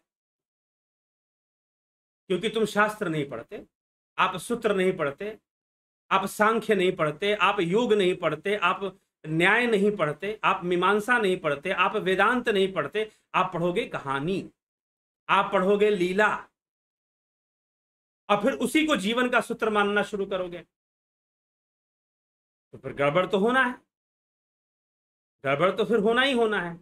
तो इसीलिए शास्त्र पढ़ ले, क्योंकि जब साहित्य रचना होती है, शास्त्र साहित्यिक रचनाएं नहीं है, ठीक ना, शास्त्र टेक्स्ट हैं, शास्त्र सूत्र हैं। तो इसीलिए हमें उनके माध्यम से ही आगे बढ़ना चाहिए। उनको हम समझ लेंगे ना, तो ये कथाएं भी अच्छे से समझ में आएंगी, ये कथाएं भी अच्छे से समझ में आएंगी। ध्रुव ने परम धाम को प्राप्त किया, ध्रुव की तपस्या ध्रुव तारे के समान उसकी तुलना की जाती है, उपमा दी गई है, उपमा, ठीक ना, उपमा दी गई है। तो जैसे कि हम किसी को उपमा देते हैं, चांद सा चेहरा, बड़ा सुंदर है, बड़ा गोरा है, तो हम कहेंगे चांद सा चेहरा, ऐसे हम बोल देंगे। तो ये उपमा देने का तरीका है, तो वह एक उपमा मात्र है, ध्रुव तारा से ध्रुव भक्त ध्रुव की तुलना करना। ऐसा क्या फायदा फिर मतलब उनकी तपस्या का फायदा ही क्यों हुआ, अगर तारा ही बनना है तो वो परम धाम को प्राप्त हुए, परम धाम को। राम निवास मीना, जय श्री कृष्ण गुरु जी, बलदाऊ नाथ योगी, विश्व यात्री, जगत नारायण, पिंटू वासवा, कन्हई कुमार, सोमनाथ शिंदे जी, जलाराम रायका जी, एसके मिन्हास जी, दर्शन पटेल जी, गोवर्धन भाई पोलरा जी, पंकज मिश्रा जी, पंकज रघुवंशी जी, सतीश कुमार, विनोद कुमार शर्मा, गोवर्धन भाई पोलरा जी। स्वामी जी वासना कैसे दूर करें? योग करो भाई, समझो, माया को समझो, वासना को भी समझो, कैसे काम करता है मन, बुद्धि कैसे काम करती है, विचारों का प्रवाह कैसे होता है, इस समझना तो पड़ेगा ना। यही योग साहित्य है, यही योग सूत्र है। अमृतपाल प्रिय गुरुवार, अगर कणकण में परमात्मा है तो परमात्मा की पूजा क्यों? जब हमारी देह के कणकण में भगवान है तो फिर पूजा क्यों? पूजा किसकी? भगवान भगवान की पूजा कैसे करे? भगवान भगवान की पूजा नहीं करता, जीव भगवान की पूजा करता। सुनिए, ठीक है, मैं कह दूं कि हवा में पानी है तो हैंडपंप की क्या जरूरत? अगर कह दूं कि हवा में पानी है तो बात गलत हो जाएगी क्या? जी नहीं, वैज्ञानिक प्रूफ करके दिखा देंगे हवा में पानी है, बिल्कुल है, 100% है, 100% है। लेकिन अब हैंडपंप लगाओगे पानी पीने के लिए, फिल्टर लगाओगे, कनेक्शन लोगे, टंकी बिठाओगे। आजकल बड़ी बड़ी ऊंची ऊंची बिल्डिंगों में अब कहाँ उतना पाइपलाइन आदमी खींचेगा, मशीनें आ गई हैं जो हवा को पानी में कन्वर्ट कर देती हैं। ऐसी मशीनें आ गई हैं जो वायु से, एयर से पानी बना देती हैं, क्योंकि हवा में पानी होता है, बस उसको निकालना ही तो है ना। तो एयर से पानी बनाने वाली मशीनें आ चुकी हैं, बड़े बड़े ऑफिसों में, कार्यालयों में, कॉर्पोरेट ऑफिस में लगती हैं ऐसी मशीनें। समझ रहे हैं बात? आप परवश हैं क्योंकि आप जीव हैं, भगवान हैं आप, लेकिन आप जानते नहीं कि आप भगवान। ऐसा बोल देने से, ऐसा पढ़ लेने से तो नहीं हो जाएगा ना, साधना करनी पड़ेगी। क्यों यहां पर इतने दिनों से ध्यान योग साधना की चर्चा क्यों होती है? तो सारी बातें बिना साधना किए जानना चाहते हो, समस्या यहां पर। इसलिए परमात्मा की पूजा नहीं होती। कई बार बोल चुके हैं अमृतपाल जी, अगर सुनते हैं ध्यान से तो कई बार बोल चुके हैं, परमात्मा की पूजा नहीं होती, पूजा देवताओं की होती। परमात्मा के लिए ध्यान होगा, ध्यान। पूजा देवों की होगी, भगवान की होगी, लेकिन ध्यान होगा। अगर परमात्मा को जानना है तो ध्यान योग करना पड़ेगा ब्रह्म तक पहुंचने के लिए। और ब्रह्म तो सर्वव्यापी है ही। भगवान भगवान की पूजा करे, भगवान भगवान की कहां पूजा करता है, भक्त भगवान की करता है। ठीक है, तो इसीलिए यह तथ्य समझना है। तो हवा में पानी तो चारों तरफ है, लेकिन पानी मिलता नहीं है। तो ध्यान योग करने से ही उस ब्रह्म तक हमारी पहुंच बन सकती है। दूसरा कोई तरीका नहीं है, दूसरा कोई विधि नहीं है। ठीक है, ये समझ लीजिए। ये हमें करने की जरूरत है क्योंकि हम इंद्रिय वश हैं, हम इंद्रिय वश हैं। ठीक है, अब तो विज्ञान तो ये कहता है मानव मस्तिष्क के अंदर असीम शक्तियां हैं। तो क्या असीम शक्तियां आपने प्राप्त कर ली? आप अपने आप को जरा देखो, आप खाना डालते हो, भोजन जो है पेट में जाता है, आंतों में जाता है, कुछ करते हो क्या? सब कुछ अपने आप होता है। दुनिया की छोड़ दो, तुम अपने बारे में कितना जानते हो, और अपने बारे में आत्मा मन बुद्धि को छोड़ दो, बहुत सूक्ष्म चीजें हैं। अपने शरीर को देखो, शरीर के बारे में कितना जानते हो। तुम्हारे शरीर के अंदर एक अंग है हार्ट, हमेशा धड़कता रहता है, बीट करता रहता है। तुम्हें इसका भान रहता है क्या? अगर भान रहेगा तो कोई काम कर पाओगे? लेकिन वो मशीन अंदर ही अंदर काम करता रहता है, और तुम यहां दुनिया जीतने का प्लान बनाते हो कि लखपति बन जाऊं, करोड़पति बन जाऊं, उसको कंट्रोल में कर लूं, सबको कंट्रोल में कर लूं। अरे भैया, तुम्हारे अंदर जो तुम्हारा हार्ट है, तुम्हारी आंतें हैं, वही तुम्हारे कंट्रोल में नहीं है। जाकर ध्यान से देखो, झांको अपने भीतर। ठीक है, और रही बात भगवान, तो बहुत दूर की चीज हो गई, परमात्मा तो बहुत दूर की चीज हो गई। फिर तुम हो क्या वास्तविकता में?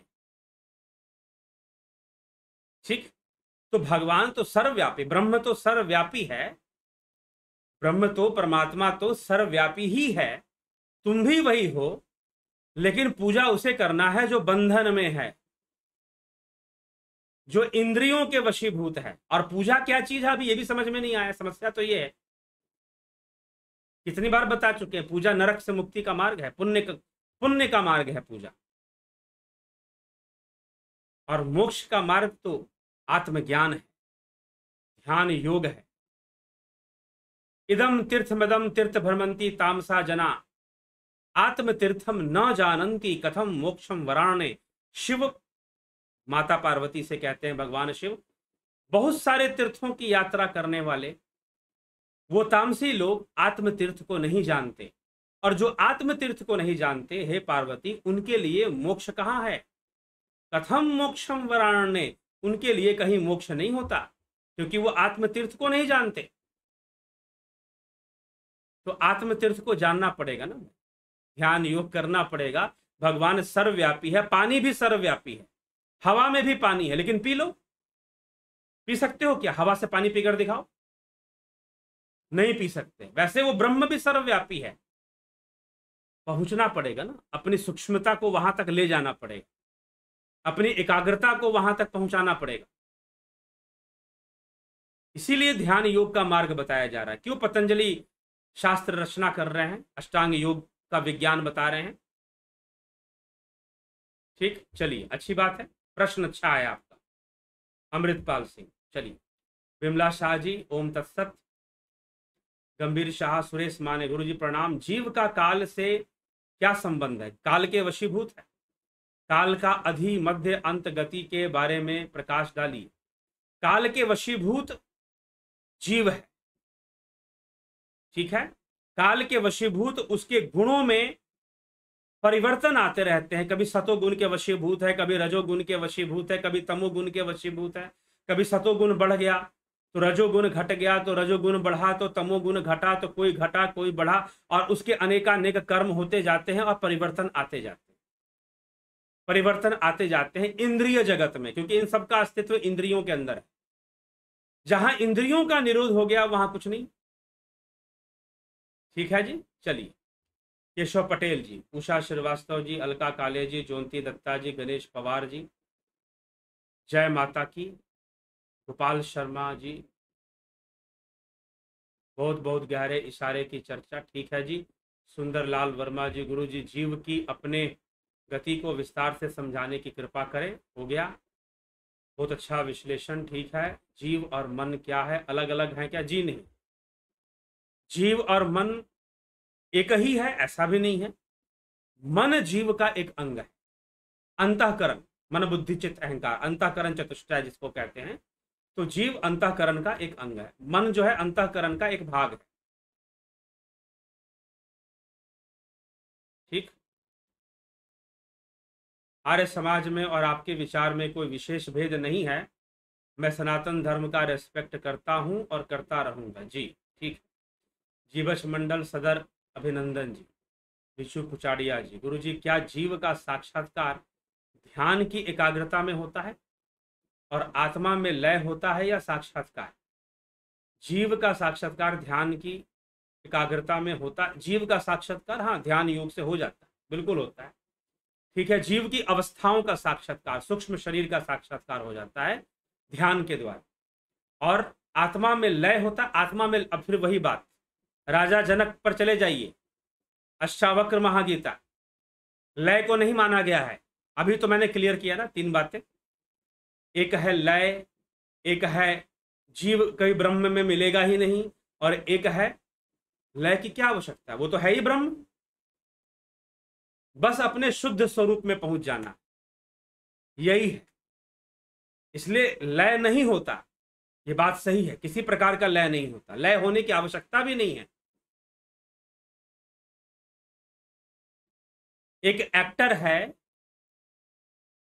अब उसने भिखारी का रूप धारण कर लिया, मेकअप कर लिया भिखारी वाला, फटे कपड़े पहन लिए, बाल उलझे हुए, दुबला सूखा सा, अब वो ऐसा एक्टिंग किए जा रहा है,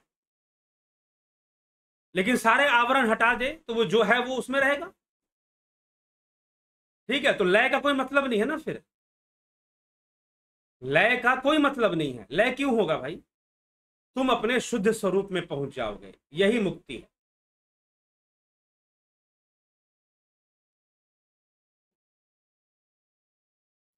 चेतना के स्तर के बदलने से काल की गणना बदल जाती है।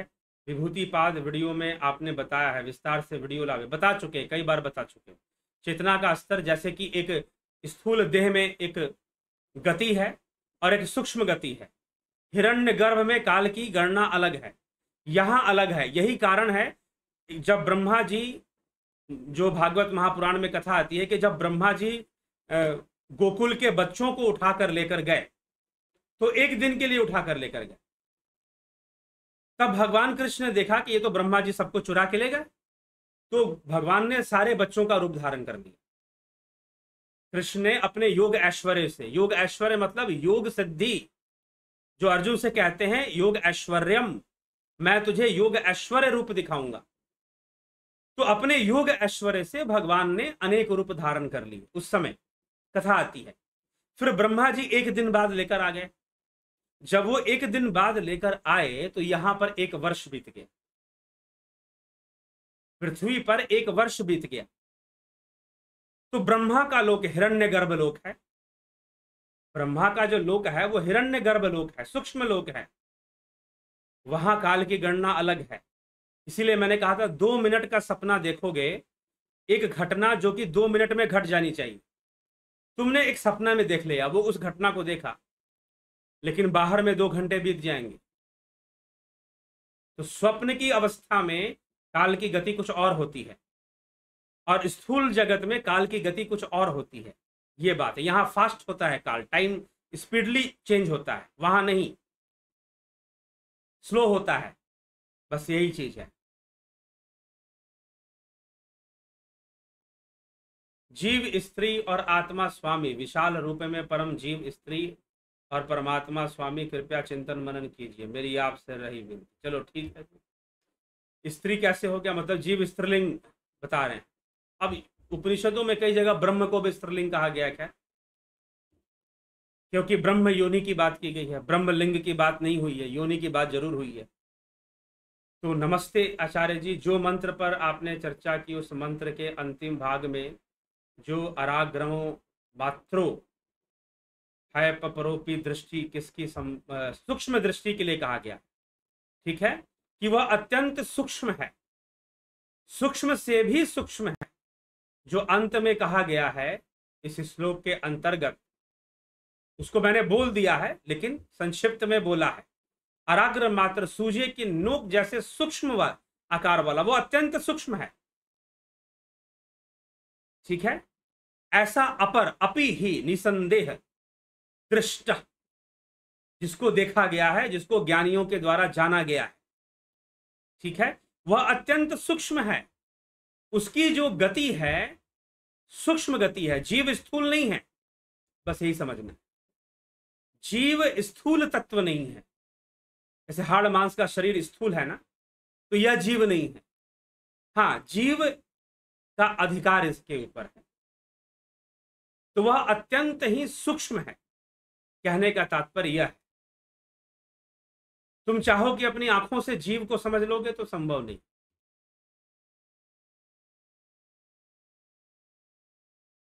दयानंद परमानंद गुरुदेव, आप कितना सत्य बोलते हो, आपकी आवाज देश के कोने कोने में पहुंचनी चाहिए। ठीक है जी, आप लोग प्रयास करें।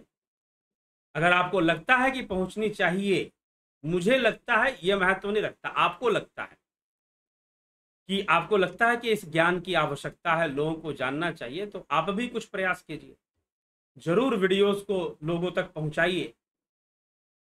जय गुरुदेव, मैं बाबा गोपाल दास त्यागी। ठीक है, अमिता पंडा जी अभिनंदन है, गोपाल दास जी आपका।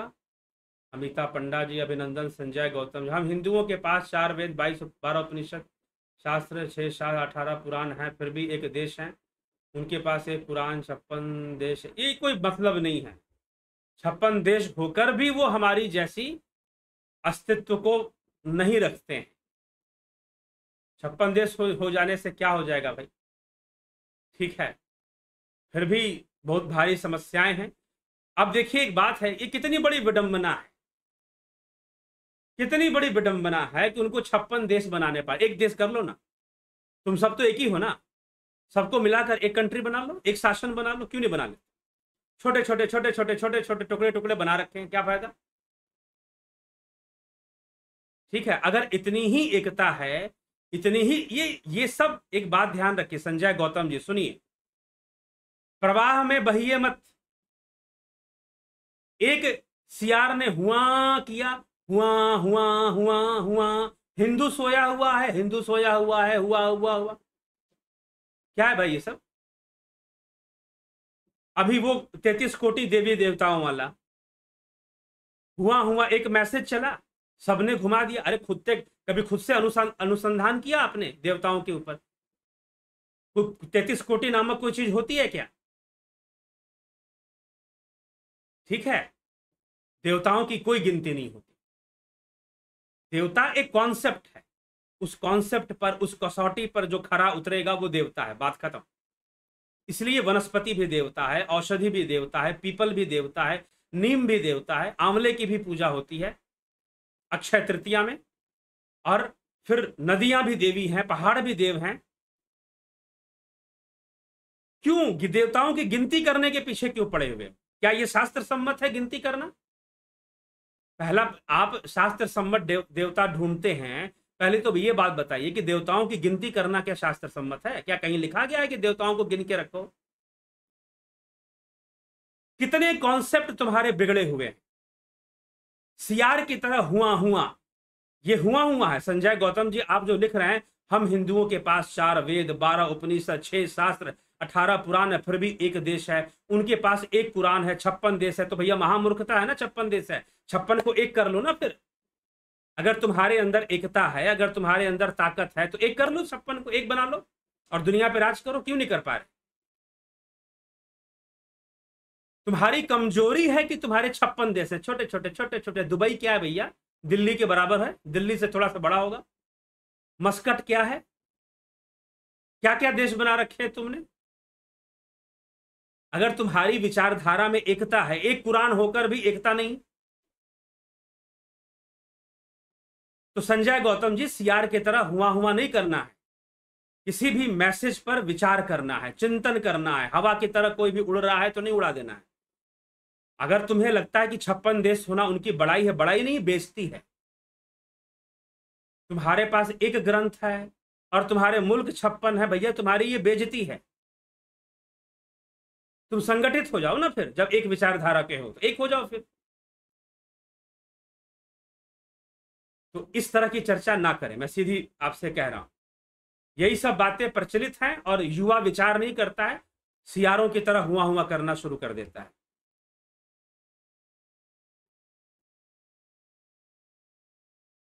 गुंजन सिंह वघेला, भानवीर गिरवार जी, वायन प्रधान जी, जो अपने अभी समझाया क्या ईशावास्य उपनिषद के मंत्र हिरण्यमय पात्रेण से संबंध है। जी हाँ, उसी से है। देवराज सिंह, परशुराम चंद्र गुड़े, विष्णु शर्मा, गुरुदेव बुद्ध भगवान का अवतार है, फिर 40 वर्ष तपस्या क्यों करनी पड़ी?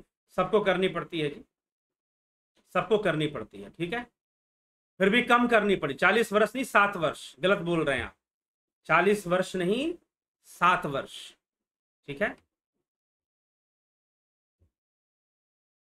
तो अजित कुमार किस्कू जी, अमन कक्कर, विष्णु शर्मा, भक्त भगवान की पूजा करती है तो भगवान और भक्त अलग हुआ, तो फिर कृष्ण आत्मा को अपना अंश कहते हैं, तो फिर हम भी भगवान ही हुए क्या? कृष्ण आत्मा को अपना अंश कहाँ कहते? कृष्ण तो कहते अहम आत्मा गुडाकेश, मैं ही आत्मा हूं,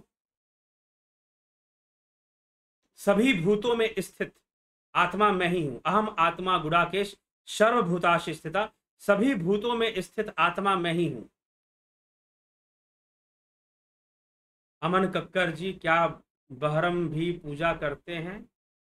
नहीं जी, क्या आवश्यकता है पूजा करने की ब्रह्म को? शुद्ध स्वरूप में जीव कहाँ रहेगा? जीव कहीं नहीं रहेगा, वो ब्रह्म रूप में रहेगा, अपने वास्तविक रूप में सर्वव्यापी हो जाएगा वो, ठीक है, सर्वव्यापी। व्हाट्स अबाउट भक्त माला कथा? कौन सी कथा है बता दीजिए। जीव और जीवात्मा का भाव क्या है? गुरु जी, आपकी एक वीडियो में आपने कहा कि आत्मा सर्वव्याप्त है और मृत देह में भी है, तो शरीर से कौन जाता है? जीव जाता है, जिससे कि शरीर मृत होता है, निर्जीव। अरे भाई, निर्जीव क्यों हो गया? जीव नहीं है इसलिए निर्जीव हो गया। नहीं तो कितनी बार तो बोला हूं कि मृत शरीर को क्या कहते हो? निरात्मा कहते हो। अब कोई वस्तु है, मान लीजिए मेरे पास ही यहाँ पर कुछ वस्तुएं रखी हुई हैं, पुस्तकें हैं, तो क्या यह निरात्मा है? यह निरात्मा है या निर्जीव है? क्या बोलोगे इसे? अगर ये एक डायरी है, इसे आप क्या बोलेंगे, निरात्मा या निर्जीव? निर्जीव, इसमें जीव नहीं है। आत्मा तो सर्वव्यापी ही है, ठीक। शरीर को छोड़कर जीव जाता। अभी तो ये सारा कॉन्सेप्ट क्लियर हुआ, ठीक है। चलिए, बहुत बहुत आभार आप सभी का, काफी समय हो गया। ध्यान योग की क्लास 29 तारीख से शुरू होगी, जन्माष्टमी के दिन 29 तारीख से। जो लोग इसको ज्वाइन करना चाहते हैं ज्वाइन कर सकते हैं, कुछ लोगों ने ज्वाइन किया भी है, तो उनको लिस्ट में ऐड करते रहा जाएगा और फिर 29 तारीख को यह क्लास शुरू हो जाएगी। तो आप इसके लिए प्रयासरत रहें और ज्वाइन कर लाभ उठाएं, ठीक। ध्यान योग को सीखें, क्योंकि ध्यान योग करते हुए जो बातें समझ में आएंगी वो कुछ और ही बात हो जाएगी, वो कौन से फिर और ही बातों को अच्छे तरीके से आप समझ पाएंगे। बस इतना ही है। तो इसीलिए विराम देंगे अब विचारों को यहाँ पर, और सभा को। काफी लंबा आज सेशन चल गया, विषय भी था, जीव का विषय है। अक्सर लोग चर्चा करते ही रहते हैं कि जीव क्या है, आत्मा क्या है, ठीक है। तो इसीलिए लंबा भी थोड़ा रहा। कल हम श्वेतास्त्र उपनिषद के आगे, अभी भी जीव की ही चर्चा है, अभी कई श्लोक हैं जो कि जीव के ऊपर ही चर्चा कर रहे हैं, तो आगे भी आने वाले श्लोकों में जीव पर ही चर्चा होने वाली है। आत्मा परमात्मा की चर्चा ये जरूरी था, और श्वेतास्त्र उपनिषद आखिरी 9वां उपनिषद है मूल उपनिषदों में, इशादी 9 उपनिषदों में, तो ज्यादातर टॉपिक इसमें कवर किए हुए हैं। इस उद्देश्य से ही यह निर्मित है। तो चलिए, इस पर हम चर्चा कर ही रहे हैं, तो आगे की चर्चा भी इसी तरह से बढ़ेगी। और ध्यान योग की क्लास कुछ सत्र जो है कुछ क्लासेस युवाओं के लिए हम लाने वाले हैं बहुत जल्द, यूथ के लिए। तो आप यूथ के लिए भी क्लासेस हैं तो वो भी चलेंगी, यूथ क्लासेस भी कुछ चलने वाली हैं आगे भविष्य में। उसका जरूर ही उसका जो भी डिटेल्स है आपको जल्दी मिलेंगी। और जो है कुछ और भी बातें हैं जिससे कि आप ऑफलाइन मोड में अब बहुत जल्द, अभी तो मैं नहीं कह सकता, लेकिन निश्चय ही ऑफलाइन मोड में जो लोग साधना सीखना चाहते हैं, सामने बैठकर आकर साधना सीखना चाहते हैं, कहते हैं कि हम आपके पास आकर सीखना चाहते हैं, मोस्ट वेलकम जी। बहुत जल्द यह शुरू होने वाला है संभवतः, क्योंकि अब चारों तरफ स्कूल विद्यालय भी खुल रहे हैं और कोरोना का क्या होगा नहीं होगा ये तो अभी भी क्लियर नहीं है बहुत कि तीसरा वेव क्या असर दिखाएगा, कितना असर दिखाएगा, कितना लॉकडाउन होगा। लेकिन वैक्सीनेशन फास्ट चल रहा है, ठीक है। लेकिन सारे स्कूल कॉलेज खुल रहे हैं, क्योंकि जब हम सामाजिक काम करेंगे तो हम क्या मानते हैं क्या नहीं मानते ये महत्व नहीं रखता, जो प्रोटोकॉल है उसको तो लेना ही पड़ेगा, ठीक है। तो इसी कारण से ऑफलाइन मोड की साधनाएं भी शुरू होने वाली हैं। ऑनलाइन बंद हो जाएगा, अभी तो बंद नहीं होने वाला, लेकिन शायद कभी बंद हो जाए ऑनलाइन जो कार्यक्रम चल रहा है। लेकिन ऑफलाइन का रास्ता तो हमेशा ही रहेगा। तो जो लोग कहते हैं कि हम आपके पास आकर सीखना चाहते हैं, जल्द ही उनके लिए सूचना आएगी कि ऑफलाइन मोड में भी आप साधना सीख सकते हैं, ठीक है। ऑफलाइन मोड में भी सीख सकते हैं। तो चलिए इसी के साथ विचारों को विराम देते हैं और आपसे विदा लेते हैं। कल फिर से इस विश्राम के बाद कल फिर आएंगे 9 बजे, लाइव चर्चा शुरू होगी। बहुत बहुत आभार आप सभी का जुड़े रहने के लिए, बने रहने।